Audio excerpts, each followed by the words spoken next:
Life Management Science Labs would like to acknowledge that we live and produce this podcast on the traditional lands of the Wurundjeri people. We'd also like to acknowledge the traditional owners of the lands of our listeners and our international colleagues. We'd like to pay our respects to their elders, past, present, and emerging.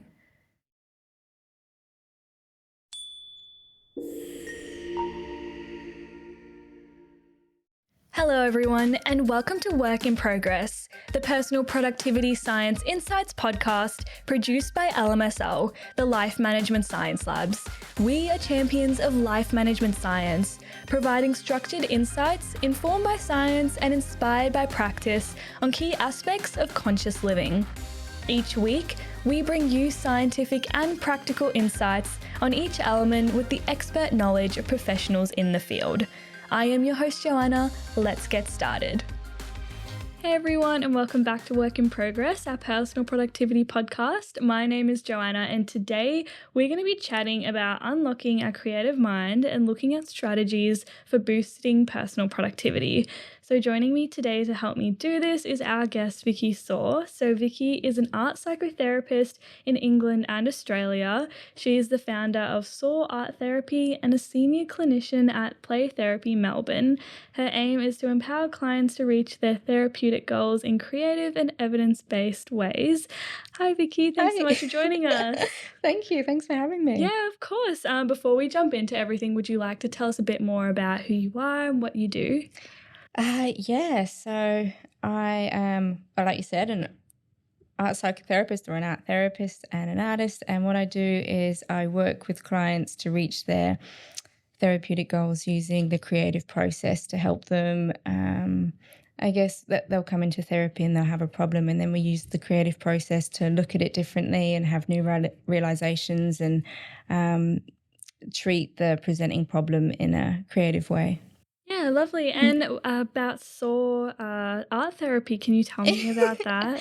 Yeah, so I started it, I think it's a year ago around now. So it's a private art therapy service, and then I see all ages and for a range of different presenting problems, or if someone has additional needs, like if they're neurodiverse or have ADHD or autism, we can use art making, or even I use a little bit of play therapy as well to help them achieve their goals. And then I like to specialize in trauma-informed art therapy. So if someone has trauma symptoms, we use the art to reduce their trauma symptoms and live the life that they deserve. Lovely. And what brought you into art therapy? What drew you into it? Well, that's a good question. I think I've always been arty. My family are arty, and I guess when I was younger, I remember when someone told me I was in art class, and the art teacher, assistant, the art person there said, "Oh, have you heard of art therapy?" And as soon as she told me, I thought, "Wow, this is amazing! Like I really, I really want to do this." And I thought, "I want to do it in Australia." I remember having both of those realizations. I don't know why Australia. Maybe because I thought it was like sunny and amazing, and it is. So, Yeah. yeah. And then I did a bachelor's in fine art, and then this might come next, but then the master's in art therapy. Yeah. And yeah, I've just loved it. Yeah, lovely. And yeah, the weather is great here. Well, probably compared to England, I'm guessing. Yeah, definitely. Well, thank you so much for sharing that with us. Before we jump into everything else, we have a little section called Have You Met Vicky? So here we just ask you some get to know you questions. So my first one here is, are you reading anything at the moment? Well, in preparation for this podcast, I feel like I read everything on creative thinking and reading. Yeah, I feel like I've just saturated my brain with art therapy and creative thinking.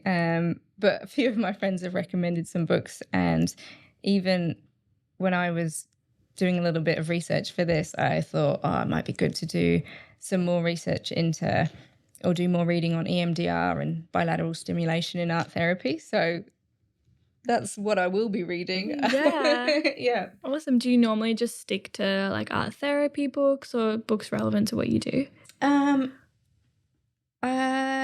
Yeah, I go through stages actually. So like art therapy and then Joe Dispenza, which we'll probably talk about. I love his books. I love reading about the concepts and the ideas that he has. I think everybody would benefit from learning Yeah. about him. Yeah. Yeah, amazing. And moving on to movies, is there something you've recently watched that's caught your eye?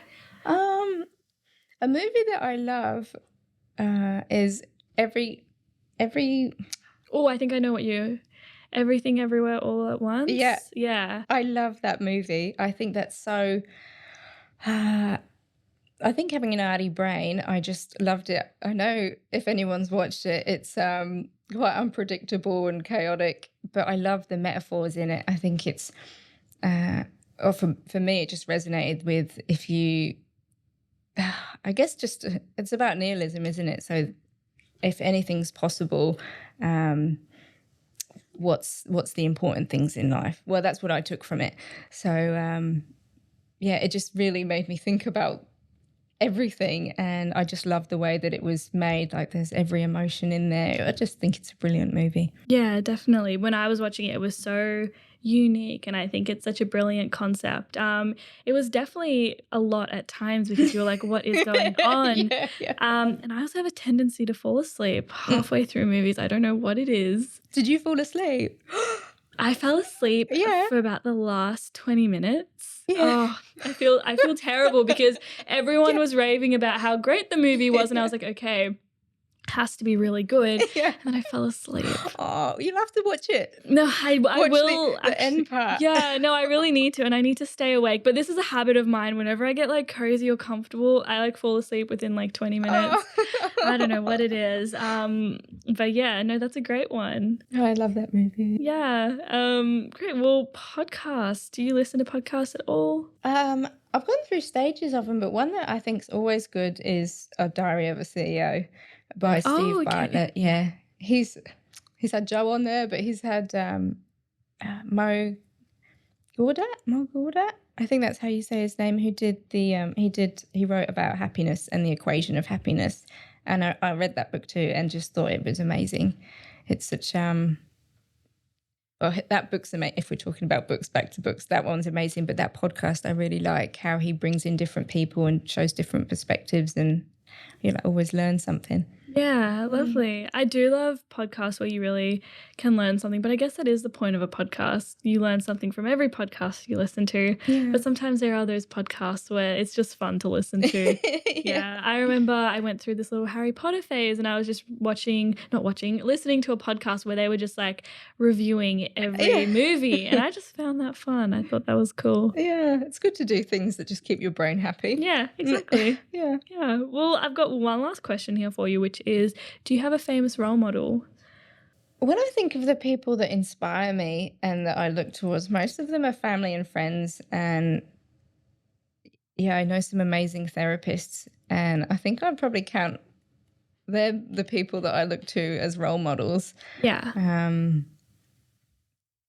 The famous one would probably be Joe. I just love the work he does because he empowers people to be the advocates for their life and find the tools and resources within themselves to empower them to create the life that they want, which is something that I hope I do in art therapy. So I guess he would be a famous person.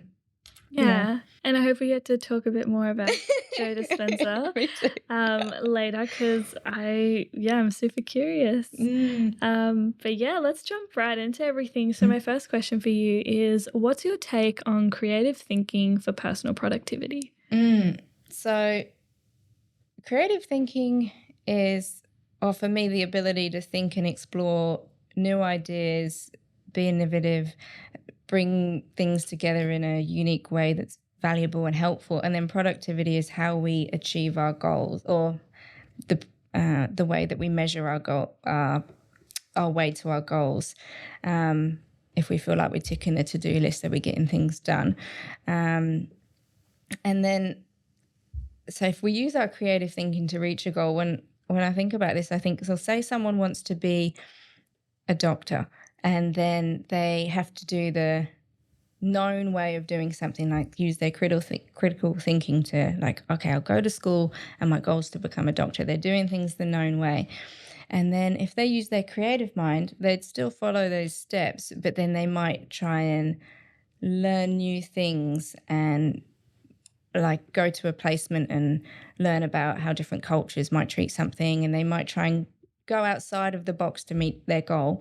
And I think when someone goes outside of the box and tries new things to meet their goal, they'll be productive. They're both being productive to get to their goal, but one will be driven more by dopamine and motivation. They'll enjoy the process of getting to their goal. And the other one will probably be having to implement more discipline to get to their goal. So if you can use your creative mind, you're engaging your imagination, you're being innovative, you're trying new things, and you're tapping into the essence of what makes you happy. Because I think creative thinking is where you're really going to find true happiness and gratitude and the things that make you want to achieve your goals as well. Yeah, certainly. And why do you think unlocking the creative mind is crucial?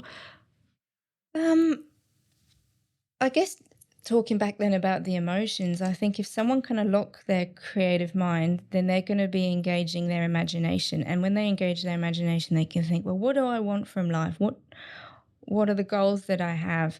And when they're using their brain at the full capacity of what they want and not looking at the critical thinking of what do I need to get there, but what do I want, then they can start reimagining their life and hopefully by following different steps reach the life that they want and be truly happy and grateful and fulfilled. So I think you can live by a traditional way of things that you think should be done, or you can engage your imagination and think, what do I really want from life? Yeah. Yeah, definitely. And like you were saying before, like it is productive, but like creative thinking is productive, but it's productive in a different way. And it's okay if it takes you a bit longer to get to your goal, if you're enjoying sort of going through the process and getting to explore different things and try new things. Well, I think, say with the example of the doctors, one doctor might get there, might take the other one who's using creative thinking to get there longer, but what they've learned along the way is they'll learn, well, they'll have tried different medicines, they'll have met different people, maybe different approaches on how to help people see things from different perspectives. So it will inform who they will inform their goal in a more enriched way. And the neuroscience behind using creativity is you're going to be creating new neural pathways and getting a lot more of that dopamine, and that's what motivates us to physically move. So they're going to be just having much more fun getting to their goal. Yeah. And do you think taking a more like linear path is still like equally as beneficial? Well, I think, this is where creative thinking, or if someone takes the known path, then it's their comfort zone. They know it's going to happen. And it's, of course, it's there for a reason, because people have done it before. You know it's going to be successful. It's going to be sometimes less stressful because you don't have to think, am I going to fail? Is this going to go wrong? You know what you're doing.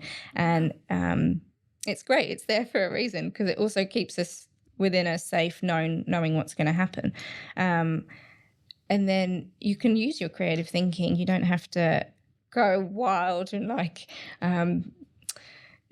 try and think too far out the box. Even if you just think, I'm going to just try this new thing and see what happens, and trying to stay open and flexible will have benefits in lots of different areas. Yeah, definitely. And how do you think creative thinking boosts our problem solving? Because like we said, if we're taking that non-linear path, then we're obviously trying different things, we're learning different things. So how is like innovation like important in this process?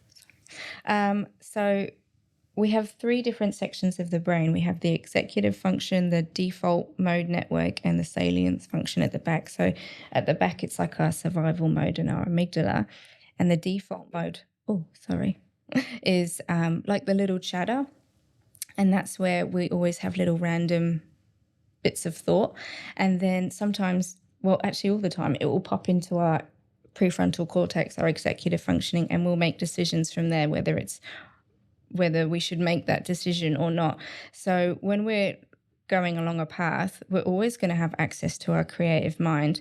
And it's whether we give ourselves the the grace and the kindness to like, oh, should I explore this? Or sometimes something might pop in like, no, I can't explore this idea. That's because our brain will come up with just random suggestions like, I can't do this, or I shouldn't do this because it's, for whatever reason, that's not something that I can look at right now, and people should stick to the known. But it's good to try using or giving yourself that permission for creative thinking so that you can open yourself to new opportunities to reach your goals. Yeah, definitely. And is this sort of creative process an innovation for everyone? Is this something that everyone can try? Yes, everyone can try. Everyone does do it. Everyone, even it can be like people can be accessing their creative thinking without knowing. So some people who maybe are worried a lot, that's sort of a sign that their creative brain is coming up with lots of suggestions and creative ideas, even if it's not helpful. So it can be good for anybody to pay attention to what that default mode network doing. So you can do that with open monitoring meditation. So that's you just close your eyes, reduce the senses, and pay attention to what's going on inside. What's this little chatter saying? And when people do that, they can then understand what the baseline level of their emotion is. So say they're worried, they might not want to step outside of the known. But it can be really good to start to practice that muscle of trying new things, because it actually reduces that worrying default mode network. Because when they try something new, they'll learn, oh, I can do this. It is possible for me. And then it starts to open up opportunities, even if it's not trying something new in their career goal, but just trying new things. Like the Mo who I spoke about earlier, he said, if you try something that makes you happy every day, each day you're training the muscle of the brain to be happy. So if someone's afraid to be creative or try something new, even if they just start with the smallest little, try something new for dinner or drive a new way home, they're training their brain to be open and flexible to new opportunities. Yeah. And what are the challenges that people might encounter when they're trying to foster this creative thinking? Because I feel like there's quite a few, because creative thinking is so like liberal and it's so open. And it seems like you can't make mistakes in it, but obviously there are challenges that come along with it. Yeah, so creative thinking, when we actually think about it, it's where you have to abandon your morals. And when I say this, I mean like you abandon what you know is right and wrong. So when it comes to being creative, like in the kitchen, like, can I put I'll try to look at something that would be wrong, like a pen and some cheese together. No, that's not creative. But for it to be a truly creative and innovative idea, it's you're putting things together that's valuable and helpful to others, so they can learn something new. Like, oh, you put these things together and it's enjoyable, or you learn something new about yourself. Like, oh, I'm capable of cooking and trying new things. Hopefully, that's the right example. So I think that the misconception is people think that they can't do it, because people might think, oh, I don't know how to, or I might fail, or I'm not creative, because people think creative means maybe like being arty or musical or in the arts, but everybody has access to that creative thinking because we all have that chatter. So it's just giving yourself permission in whatever scenario feels sort of safe to explore it, to then try different things. Yeah. And what are some of these creative thinking sort of methods or strategies, or what is creative thinking? I guess that's the question I should have started off with. What does it look like? So it's exploring new things, it's trying new things in different ways. It's you can see it with kids a lot, because they haven't their ability to think from right and wrong, or their executive functioning for making choices is not developed. So they're literally just running that creative thing. And you see them like they'll say, I'm going to build the tallest building in the whole world. And they'll put blocks together and it doesn't work. And then they'll go, oh, well, maybe if I put that here, maybe if I put like a teddy underneath it, and maybe if I paint it red. It's like, honestly, just the random thoughts in their head, and they're just feeling liberated and free to try it all at once because they haven't developed that voice yet that goes, well, you can't put a teddy on a building, or you can't, painting it red won't change it. They just have no concept of yeah, what's right, or when I say what's right or wrong, so when we come to creative thinking, we'll sit down and go, oh, I have to do something new and innovative. And when we creatively think, we'll go inside and we'll have memories that inform how we make decisions. So what's so tricky about it is having to really come up with something out of the unknown. So ways to try and get that started, you can do reverse brainstorming, which is where, I'll use like the podcast, for example. You go, well, what's the worst podcast we could possibly make? It would be like, no location to do the podcast. The technology is like not very good. The subjects aren't very good. And no one's interested. You think of like all the worst things, and then you go, well, how what's the exact opposite of that? And then from there you can then suddenly think, outside of the box, right? Okay, so the best case out of the worst case, and people can usually think of the worst case things better than the best case things. And it can be quite fun. You can really like let that mind, the imagination just loves thinking curiously, so it can think of all sorts of scenarios. What's some other things people can do? Brain dump.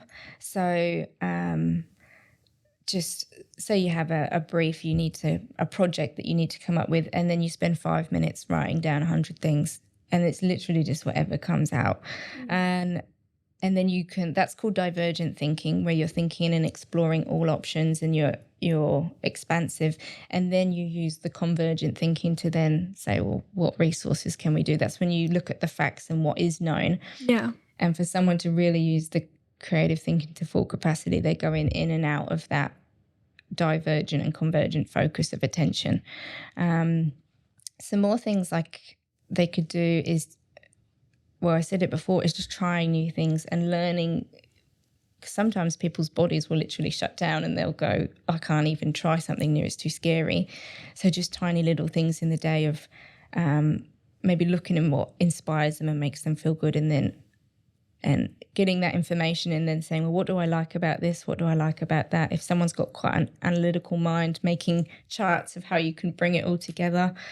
Those are a few different things people can do. Yeah, and I think it's really interesting how you mentioned the difference between the way like children think and then the way adults think, because I feel like if adults were to try implement creative thinking, there's a lot of things standing in their way. You know, for example, you said memories, they've got different thoughts. They have, like their main thoughts, and then there's all these other little thoughts floating around. But for kids, it's very like, okay, I think this, I'm going to do this kind of thing. And there's nothing like stopping them and stuff. So how do we, overcome that voice or that thing like wanting to stop us from doing something? Yes. Well, this is where Joe Dispenza comes in, because so on a personal level, some people can have experiences when they're younger, and the bigger the experience and the emotional reaction to that, the imprint it has. So if someone has had an experience maybe when they're younger, seeing like a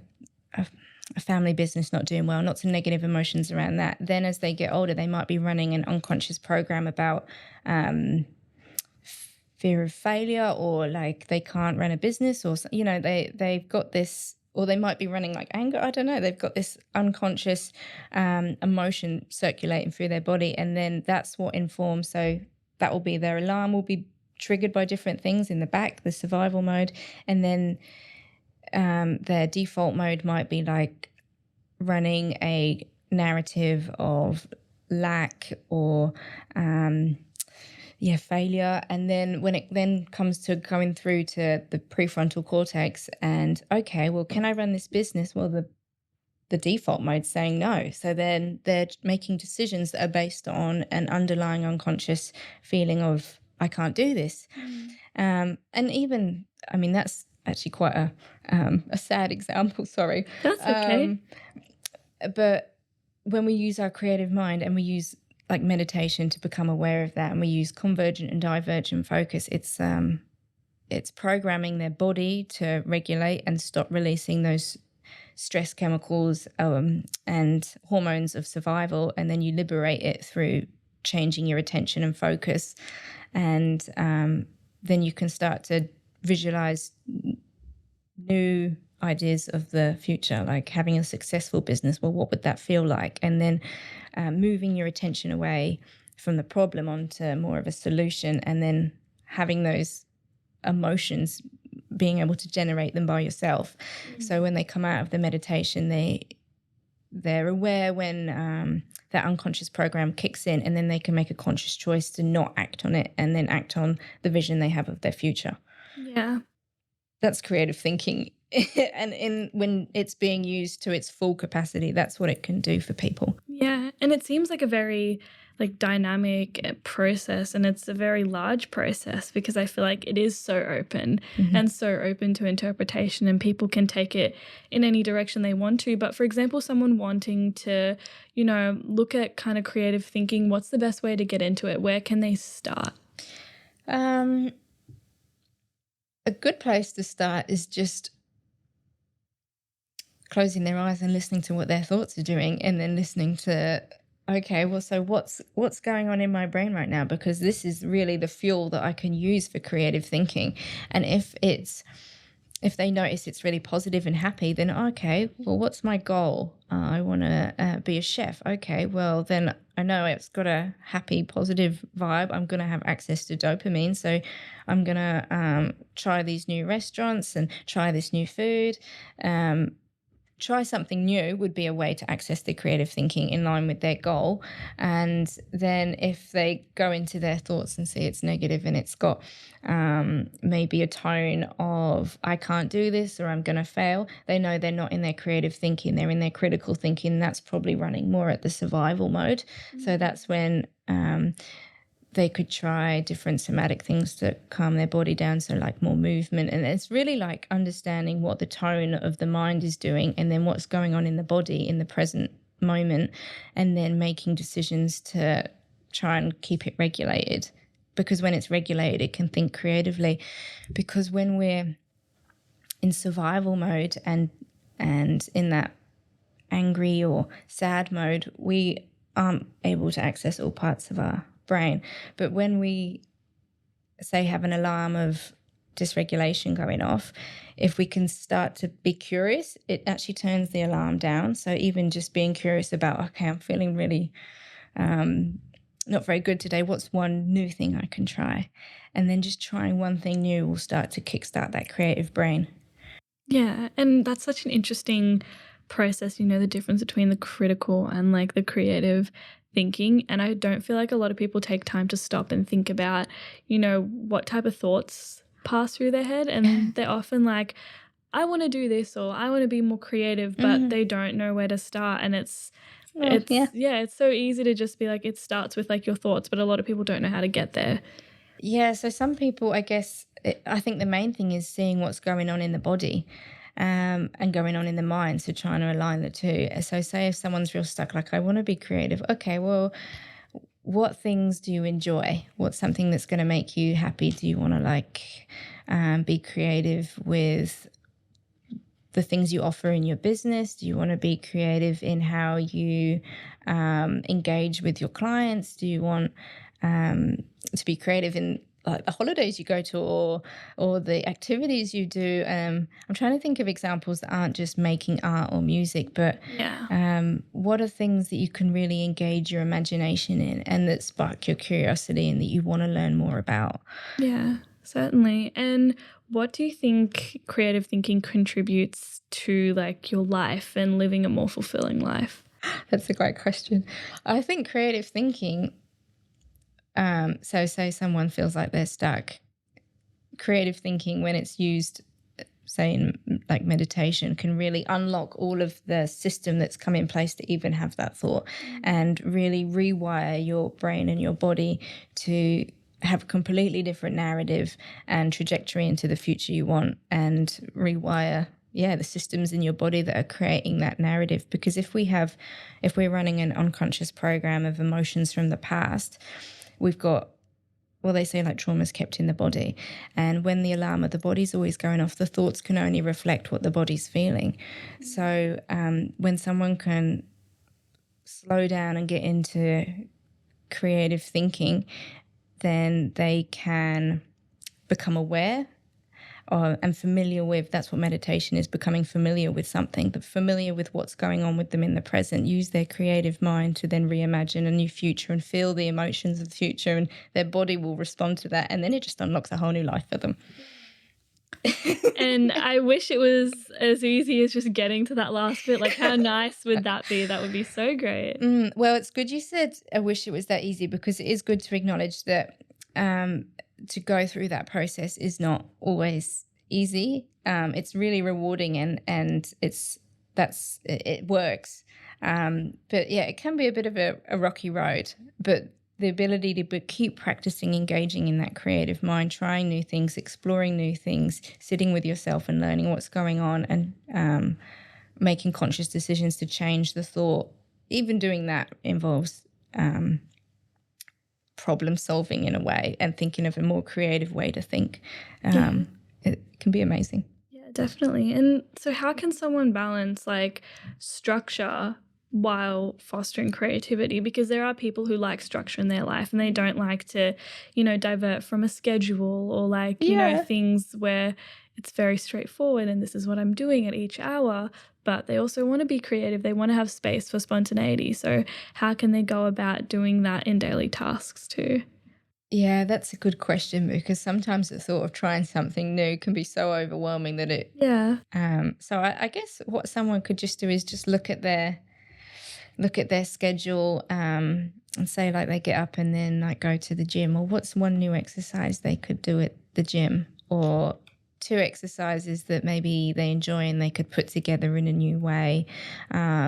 Even something as simple as like their breakfast, if they have the same thing every day, well, how can you make it differently? Just trying to engage that part of the brain that sees things from a different perspective, or driving a different way to work, or something like that. Or even, if they can have time, like a new activity, try and learn a new class, a new activity. It's all about exploring new avenues, and it doesn't have to be anything too wild. Just those little things can have a huge impact on the brain. Yeah. And would you be able to provide some examples of, creative thinking to overcome challenges or personal sort of challenges?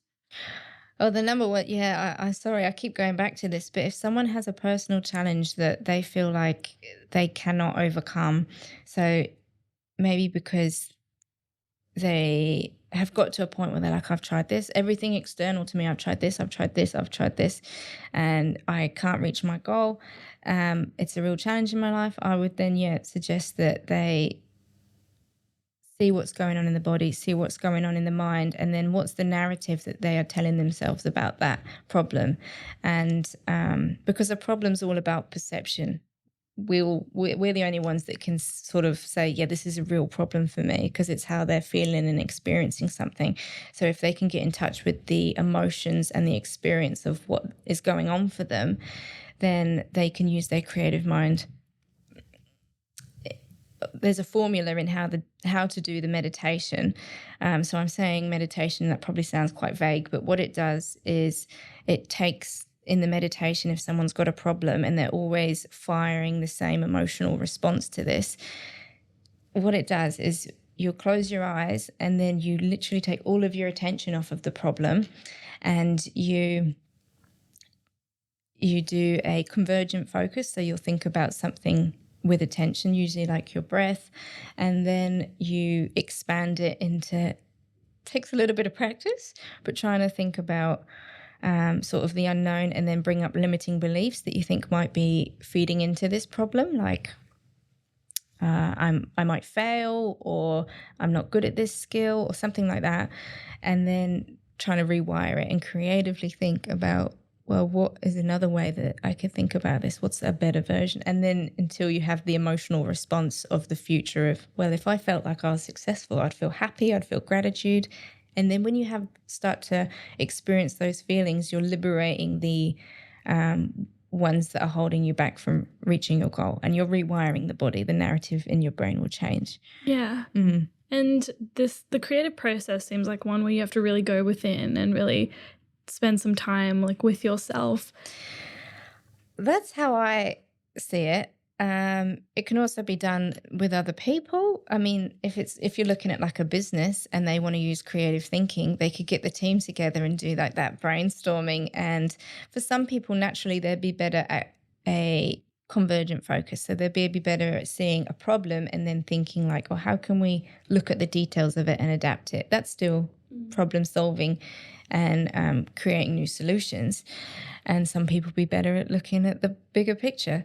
I think it's important to know which one someone is, because someone might get irritated, like, oh, I've got to think of like 100 new ideas, when really their brain is better wired to looking at the one problem and the real small details, and, or how can I, like, they'd have more fun trying to change the little things and think about them in a new way than the big things. So like one way to know if that, what style you'd be is like with Cluedo. If you were playing Cluedo, would you be the person who'd see the full picture and like enjoy seeing how many scenarios you could come up with for what happened?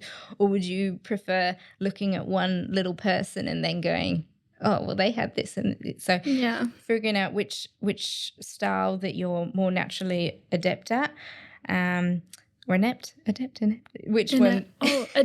Adept?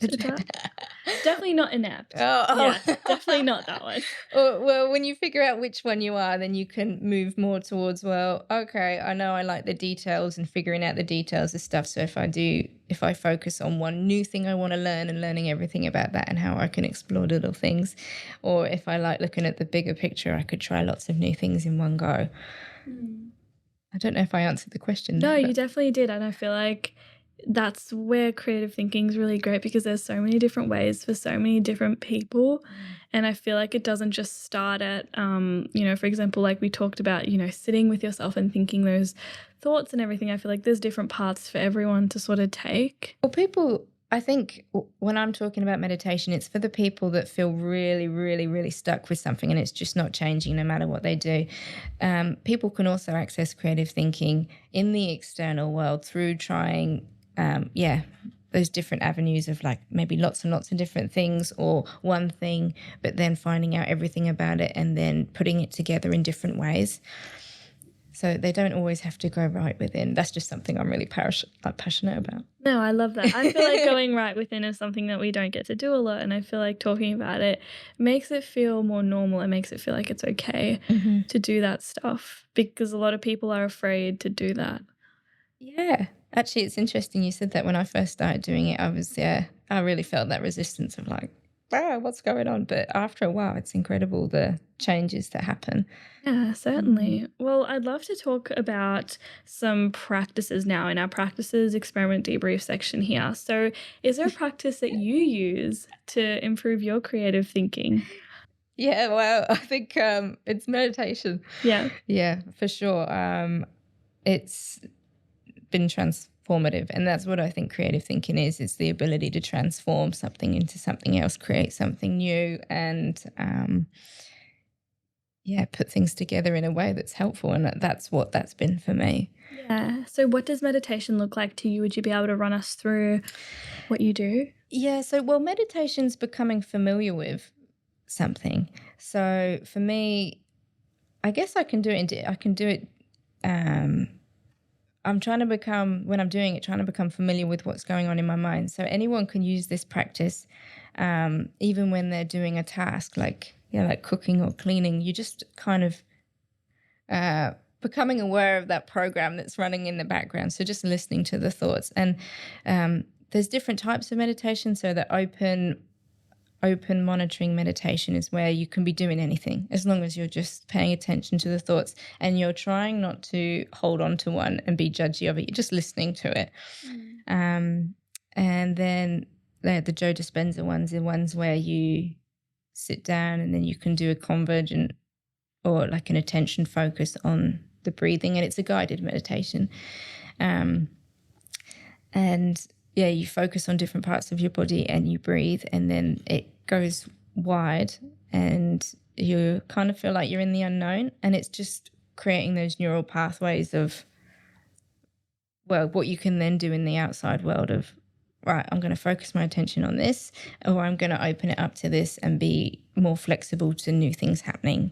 And being aware, I guess, what's aware in the body, but you're priming the body for the new opportunities because you've been practicing it with your eyes closed. Yeah. But anybody can do this, and they can do it in their, while they're awake too, while they're doing stuff. You just become aware of what's going on in the mind. Yeah. And are there any challenges to when you do this? Obviously, there probably are some. Yes. Well, I mean, the mind is amazing. So sometimes it can definitely wander, like, what's for tea tonight?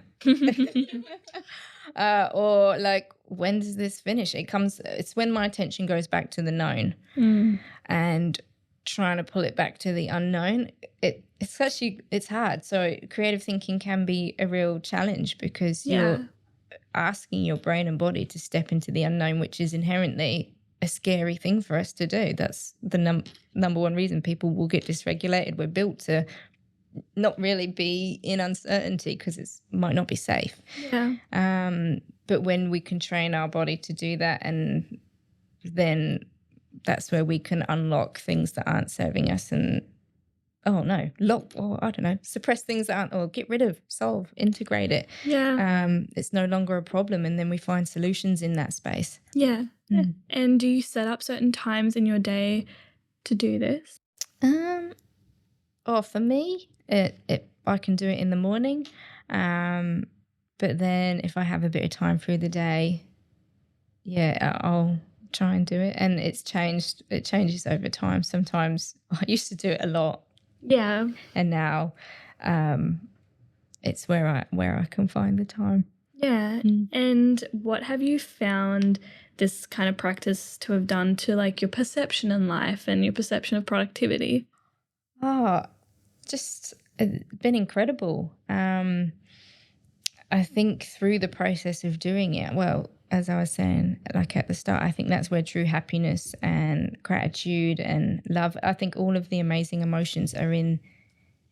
If they're not in the known, if they're not in someone's known and what they're doing already, then it's time to step into the unknown to find them and change what's already, change what was in the known until it starts matching the imagination and the thoughts of what you want to achieve. I don't know if I answered that. But No, you definitely did. It's just incredible. Yeah. And how do you find time to do this? Because I know that procrastination is like a big thing. Yeah.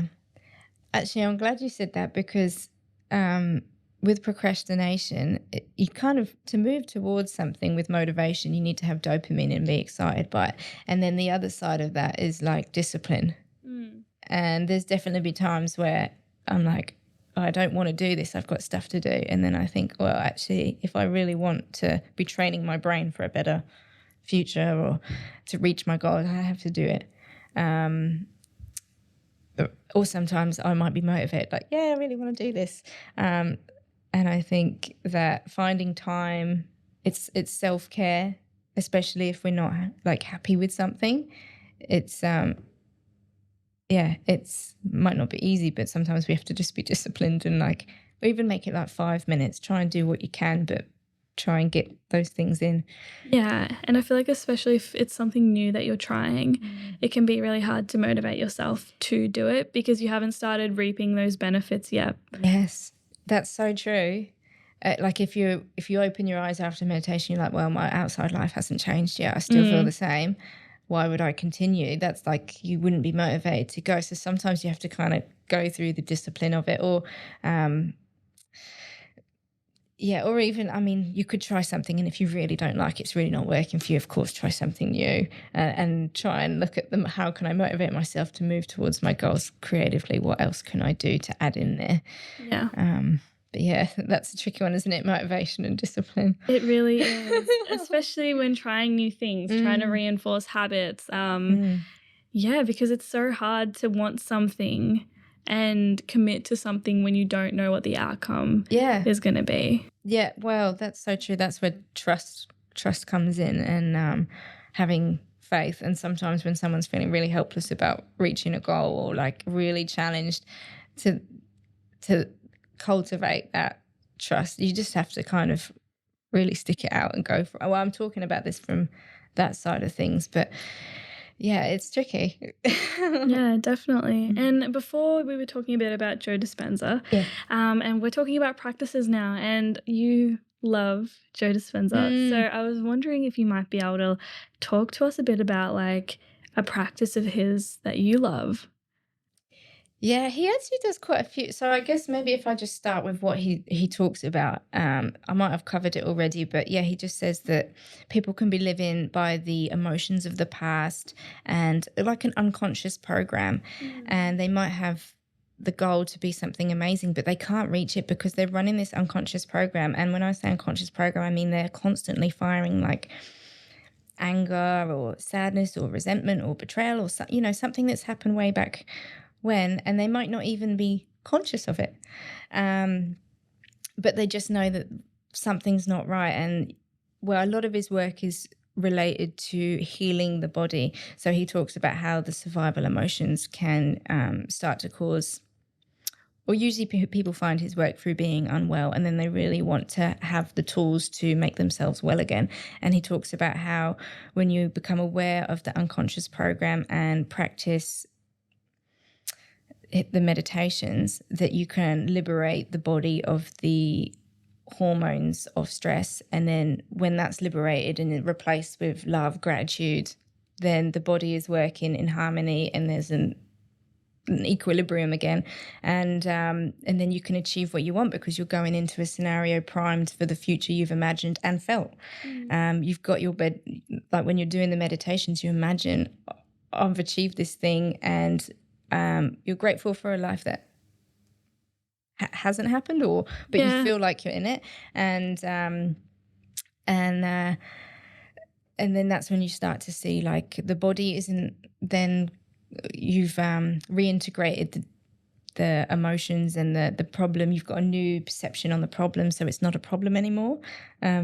Because you're not perceiving it as that, because you're living by the goals that you want to achieve, or you've achieved the goals. You're just happy and content. Yeah, super interesting. And what's his practice like? No, that's okay. No, I feel like the context is so important because a lot of people might not know who he is or what he does. But yeah, so meditation. But then when I say meditation, he does walking meditations. He does retreats. It's really turning your attention off of your outside world and your known and going inside and becoming aware of what is going on in here. What am I feeling right now? What are the sensations? What's the narrative? What's the limiting beliefs? Because they say if there's an alarm in the body, so say your nervous system's always being triggered by something, you're having the chemicals of stress, your thoughts are going to be stressful. So, and we're also working with this from like trying to make it cognitive, where it's like the way I'm describing it now, but it's really a full body process. And when you do the meditations, the long ones, it puts your brain into, I think, REM. So it's like you're asleep. Your body thinks it's asleep.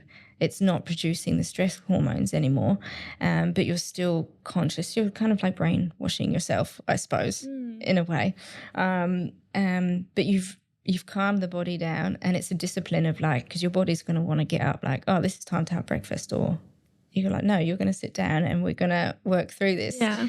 And you calm the body down, you take your attention off of the known and then onto the unknown. And it's in the unknown that the emotions will start to change and the physiology will start to change. And you're creating new neural pathways every time you go from a convergent direct focus on the breathing to the unknown. You're teaching your brain how to creatively think. And so when you go in the outside world, you're going to be more open to opportunities because you've practiced it. But there's different lengths of ones, and some of them it's like how to change limiting beliefs. Some of them it's how to step into the unknown. So much. It's awesome. Yeah, no, I'm definitely going to take a look into that. It sounds so interesting, and I love when people are able to come up with different things to share with people and different experiences to share with people as well. Well, I wonder what then I think people might have thought I was talking about art making rather than meditation. That you can use art making or any of that or anything really to put two different things together and create something new. But that's one that I feel like anybody has access to. Yeah, definitely. Well, thank you so much for sharing that with us. Yeah, you're welcome. Thank you for all the lovely questions. Yeah, of course. Well, we've got one last section for today, which is our open mic. So here, it's just a chance for you to talk about whatever you would like to. So yeah, I'll hand it over to you. Oh, well, I feel like I could probably talk about Joe Dispenza all day and the meditations or art making and how that can be used. I guess creative thinking can be, the important thing is that if it's used properly, then you can just transform your whole life. And I'm not sure how to then narrow that down. Yeah.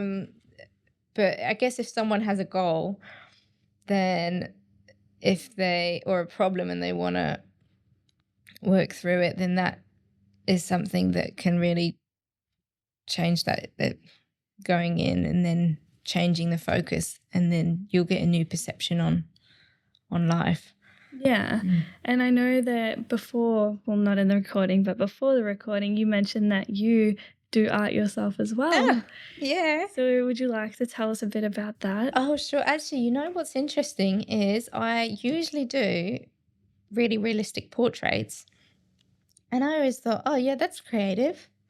But then when I was actually looking at the definition of creative thinking, it says that it's not actually putting two things together and teaching you something new about yourself or the outside world. It's interesting and it's creating something, but it's not, when I do it, it's not teaching me anything new about the person I'm drawing and I thought, well, what do I do? What art making do I do that engages my creative thinking? Yeah.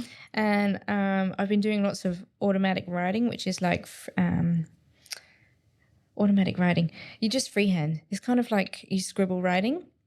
And that's been really interesting because that's actually a good way for people to get to know what's going on in their narrative. Because you just, scribble away. And it regulates your nervous system while you're doing it because it's the same movement you do as a child when you're starting to get your grip. So it's calming. You're regulating your nervous system. And then you're like, well, what am I writing? What is this? And it's kind of like a practical way to practice open monitoring meditation. Sort of without judgment, curious. And I thought, making art isn't always coming up with creative thinking. I guess that's one of the misconceptions is people think I'm not creative because I don't paint or I don't make music or whatever. But some people are doing that and they're not actually engaging their creative thinking. And then I was looking at, what artists do I think have engaged, what? And I thought I've got a Klimt at my house, have you seen it? It's two people together and then he uses symbols. Oh. It's like the lovers, then they're like kissing. No, I don't think so. You might recognise it, or even like Banksy, he uses his creative thinking. He takes like Oh, no, I do know what you're talking about. Yes, I do. Yeah.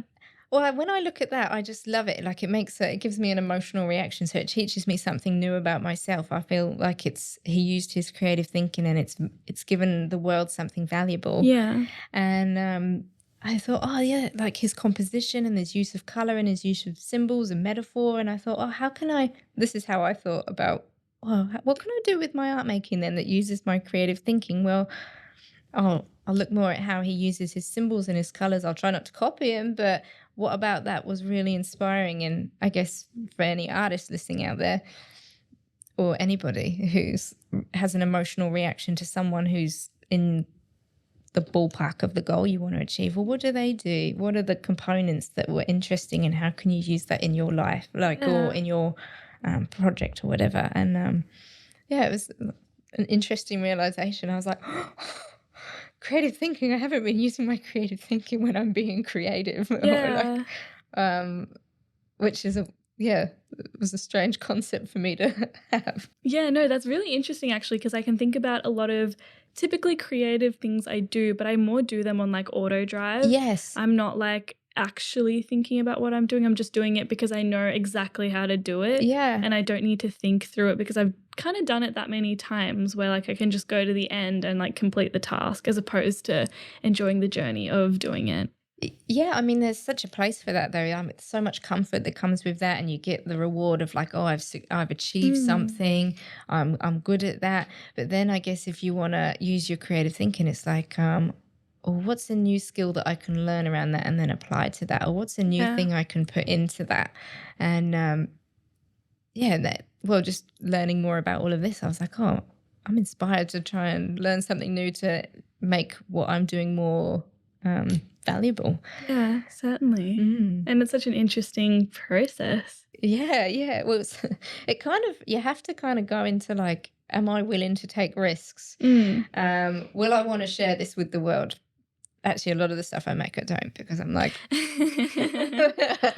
tried the creative thinking and the outcome isn't what I expected. That's okay. Yeah, well, that's actually, when people can be okay with trying something new, that's where the real beauty of it is. Yeah.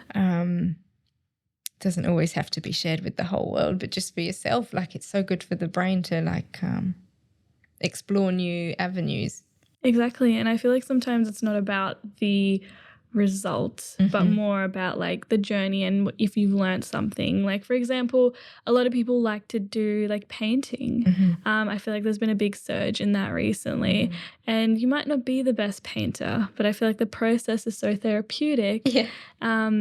And it's just really great to see what you learn about yourself while you're doing it. Even though you might paint the most horrendous thing ever, it's okay. Well, that's exactly what art therapy is. It's the creative process and inviting someone to get back to that curious part of their brain where they can try new things. And then through doing, like exactly what you said, doing those new things, they learn something new about themselves and they get a new perception of what's going on.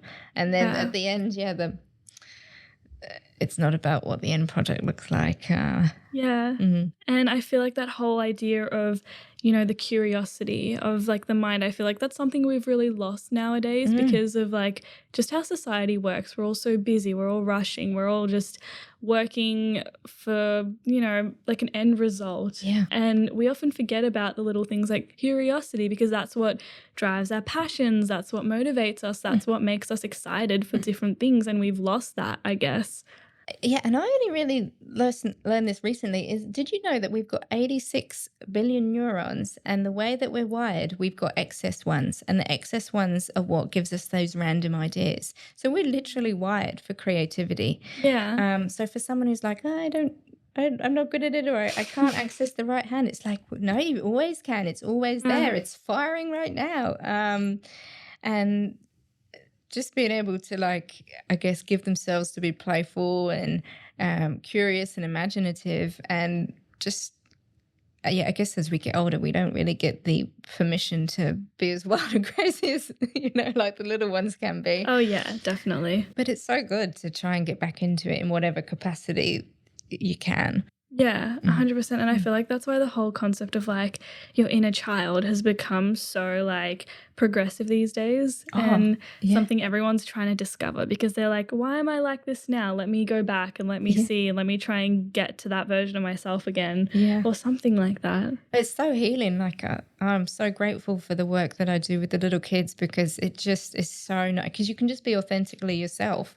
Or I say that you can be authentically yourself with adults, but like with kids, if a kid was here now, they'd probably be like on the floor playing with something, and it's just so, and we're told, oh, well, we can't do that because we're adults. But when you have permission to get back into that curious, playful state, it's just, we're built, that's how we're wired. That's where we find our dopamine and our passions and our love and our creativity. That's so, to be able to use that is what we're built for. Yeah, definitely. And I 100% agree with you. And I'm so glad we were able to talk about this and dive a bit deeper. And I like to say we used some creative thinking today. So, I don't know, maybe that's a stretch. But yeah, thank you so much, Vicky, for coming on the show. You. Oh, this has been really enjoyable. Thank you. Yeah, no, my pleasure. And for everyone listening, if they want to find out a bit more about you, your work, where can they go? So SOAR Art Therapy. So SOAR is SOAR. So I've got a website, or you can find me on Facebook or Instagram under those handles. And yeah, the contacts are through there, and I'd be happy to have a chat if anyone's interested. Well, thank you for that. Well, if you missed that, don't worry. We've got Vicky's details down in the description below. But thanks so much for tuning in, and we'll see you next time. You have been listening to Work in Progress, the Personal Productivity Science Insights podcast produced by the Life Management Science Labs. Listen to episodes from LMSL's 10 Life Management Perspectives on Apple Podcasts, Google Podcasts, Spotify, YouTube, or other podcasting apps on your smartphone. If you enjoyed this episode, please consider rating our show, sharing it, and subscribing to our channel, as it helps other people find it and us grow to bring you more quality resources. More of our work can be found on our website pp.lmsl.net, where you can join our movement. I'm Joanna. Thanks for tuning in.